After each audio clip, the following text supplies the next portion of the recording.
না এটা কথা আমি আমি যেতিয়া মানে গীত পৰিৱেশন কৰিছিলোঁ সেই সময়ত আমাৰ মেলোডিটো খুব বেছি আছিলে তাত আৰু আমি গীতসমূহ মানে গাওঁতে গীতৰ মাজত থাকি ৰাইজৰ কাৰণে সমাজৰ কাৰণে গীতবিলাক আমি গাইছিলোঁ তাতকৈ বেছি মই নকম ৰাইজৰ কাৰণে সমাজৰ কাৰণে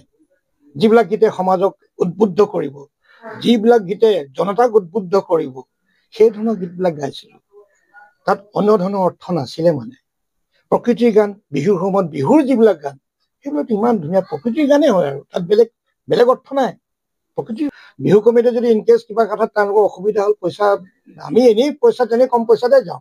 আৰু যিখিনি পইচা কেতিয়াবা বহু ঠাইত বহু বিহু কমিটিয়ে কয় যে দাদা আমাৰ পইচা এবাৰ ভালকৈ উঠাব নোৱাৰিলে এনেকুৱা হ'ল অসুবিধা হ'ল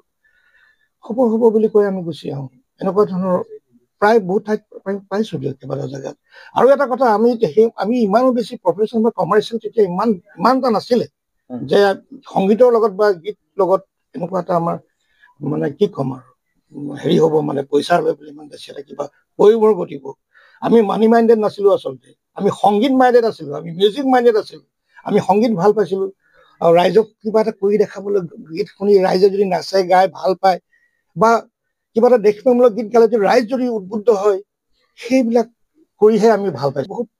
ভাল গতিতে গৈ আছে তাৰ মাজত দুই এক খবৰ এইটো থাকে ভাল বেয়াটো থাকেই কিন্তু ভালো আছে ন বহুত ভাল কামবিলাক কৰি আছে মাজে মাজে দুই এক এনেকুৱা আহিছে যেনেকৈ নৈখন গৈ থাকে মাজে মাজে এৰাহুটিবিলাক যেনে সৃষ্টি হৈ গৈ থাকি যায় যিবিলাক তেনেকুৱা মাজে মাজে সেইটোৱেই ক'বলৈ বিচাৰিছিলোঁ আচল কথা আমাৰ যিসকলে নিমন্ত্ৰণ কৰে তেখেতসকলেও অলপ এই ক্ষেত্ৰতো অলপ দৃষ্টি নিক্ষেপ কৰিবলৈ অলপ মন কাণ দিব লাগিব যে প্ৰকৃত শিল্পী ৰাইজৰ হকে সমাজৰ হকে গীত গোৱা শিল্পীসকলক আচলতে কমিটিসমূহে যদি নিমন্ত্ৰণ কৰে গীত গাবলৈ যদি আমন্ত্ৰণ কৰে ভাবোঁ নিশ্চয়কৈ আমাৰ সংগীতৰ যিটো মানদণ্ড বা আমাৰ যিটো আজিৰ তাৰিখত যিটো বিতৰ্ক হৈ আছে হয়তো তেনেকুৱা হয়তো সূচনা নহ'ব আমাৰ দিনততো ইমান তেনেকুৱা টাৰ্গেট অৰিয়েণ্টেড নাছিলে আজিৰ তাৰিখততো চবেই বিহু বতৰতে আমি ইমান টকা আমাৰ ইনকামৰ টাৰ্গেট এটা কৰি আছোঁ শিল্পীবিলাক তেনেকুৱা যেন লাগে মোৰ আমাৰ দিনততো এনেকুৱা কোনো টাৰ্গেট নাছিলে দেই এদিনত আমি এনিশাত আমি তিনিখন চাৰিখনলৈকে প্ৰগ্ৰেম কৰিছোঁ কিন্তু সেই প্ৰগ্ৰেম কৰিবলৈ গৈছোঁ